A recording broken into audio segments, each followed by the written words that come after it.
So what do you say to the girl or guy sitting in this audience that has got a bit of a predisposition to want to be liked by many or most? If you don't get over that, you're doomed. Because what happens is this: you start to create a whole bunch of people that aren't even yourself. You never figure out who you are.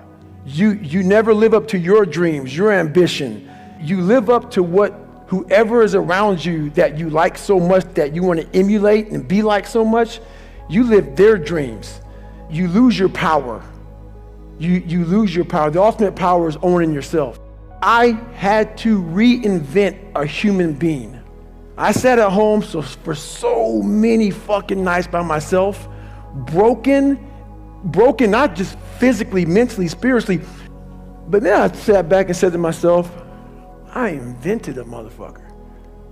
I actually sat back when I was fat, nasty, out of shape, miserable, and created a human being in my mind that didn't even exist, and said, that's what I want to be.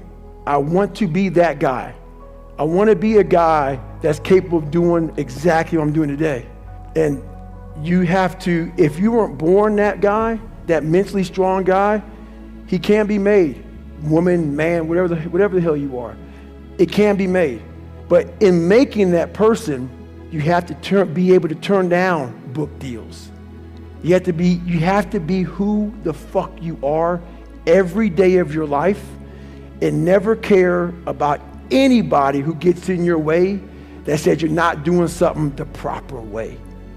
I was always afraid of people not wanting to, like when you get beat as bad as I did, I lied all the time. I wanted to be accepted and loved and all that shit that I created about 50 people. Whatever you like, I like. Just if you would be my friend, just be my friend. And that's where we get lost in life. When I post about suffering, this whole new, kinder, gentler, soft-ass fucking world, they just fucking, oh God, this is horrible. We talking about, no. Suffering, if you know how to do it without making it out to be like, I'm not talking about you have to go through cancer. But I guarantee one thing, man, I bet you're a better motherfucker mentally, if you look at it the right way. Everything I went through in my life, every bad fucking thing I went through in my life, the 2 heart surgeries, all the name calling, being everything I went through. If you learn how to flip that motherfucker on top of his head and say, hang on, there's so much power in this fucking thing.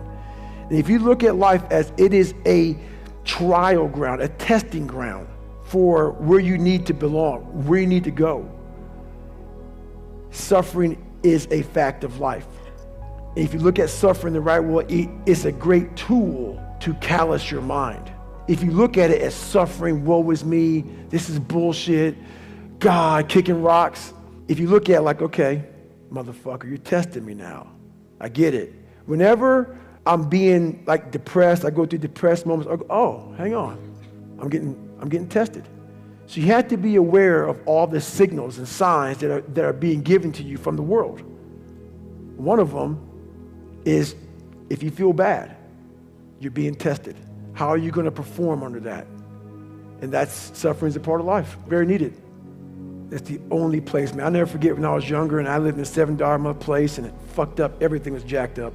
I had a pair of jeans and I'll never forget this as long as I live. You know, first day of school, people go school shopping, right? Week out, 2 weeks out, maybe a month out. We didn't have any money to do that. So I had this pair of jeans that the inside of the pocket was green. The inside of the pocket was green. I wore them almost every fucking day.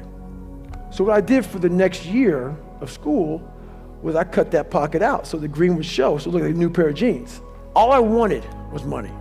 All I wanted was a nice car, was a nice home. The second I got the fucking money to do it, I realized it's bullshit.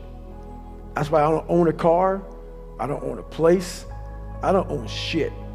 You will see me wearing the same fucking shit every fucking day. Nothing. What I realized is all I wanted in my life was look at that fucker in that accountability mirror and be proud of. And everything else went away. While you need money to be successful, you need money to live, you need money. Money does buy a form of happiness, because without it, you're fucking miserable. But once I realized it doesn't mean shit. It doesn't mean shit for me. While it helps you, it also hurts you to come from darkness, because why? It's easy for me to sit back and say, you know what? Poopy pants mentality. I want to sit back and let the world take care of me now. And that's what I'm talking about. Don't play sick too long. While my childhood was so messed up, I played sick way too long, and I almost lost tons of opportunities by playing sick. Because it feels good to play sick. My dad beat the fucking shit out of me, man. I couldn't read. I can't read. You know, when I was a junior in high school, I couldn't read. If you lived that life, it feels good for people to, oh man, you know, that's just David, man. He's just not real smart, and he had a bad life, and you get a get out of jail free card. That's nice. It sucks doing what I had to do to get here today. That was not fucking fun. That darkness is not, there's nothing that dark to drive me to the place I had to go to become successful. On the flip side of that, if you come from a silver spoon family, you have to realize that. You have to realize, fuck, there's people out there like David Goggins who had nothing, fucking nothing. And I've had all this opportunity in front of me, and I'm a loser. I'm not shit. So what does that say about me? The conversations are very similar. You have all this opportunity, and you've gone nowhere with it. I'm at the bottom of the barrel, and it could take me a lot longer just to get where you're at for the starting line, to be fair. There's a barrier in your brain. There's a barrier.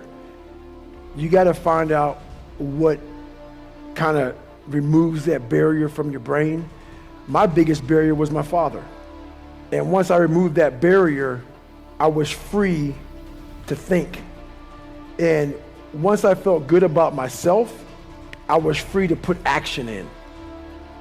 I never felt good about myself.